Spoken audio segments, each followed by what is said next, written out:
साथै यो टिकटकलाई थाहा भइसक्यो छ यो मान्छे चाहिँ मेकानिकै हो यसलाई चाहिँ गाडीकै सामान मात्रै पठाइदिउँ भन्ने थाहा भइसकेर चाहिँ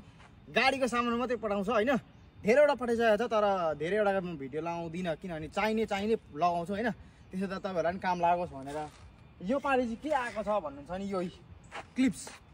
रिटेनिङ क्लिप्स यस्तो खालको क्लिप्सहरू पठाइदिएको छ होइन यसमा चाहिँ 100वटा पिस हुन्छ हेर्ने यो चाहिँ कहाँ काम लाग्छ त भन्छ भने यो मुनिको पाप्राहरू हुन्छ कहाँ मुनि पाप्राहरूको प्लास्टिकको पाप्राहरू हुन्छ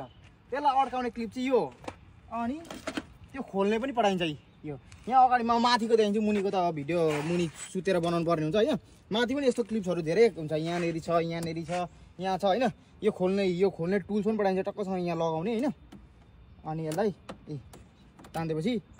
यस्तो खालको क्लिप्सहरू हुन्छ क्या यो चाहिँ अलरेडी गाडीमा थियो तर यस्तो हरायो भने के हुन्छ भने यो ल्याथ्राक हुन्छ क्या अनि यो मुनि हल्लिन्छ गाडी कुदाउँदा ब्याट गर्छ त्यो हुँदाखेरि चाहिँ टक्कसँगले यो छ भने कस्तो खालको लाग्छ त खालको छ टक्कसँग लगाएर छिराएपछि टाइट भएर बस्छ यो चाहिँ प्लास्टिकको लागि गाडीकै लागि बनाएको हुन्छ होइन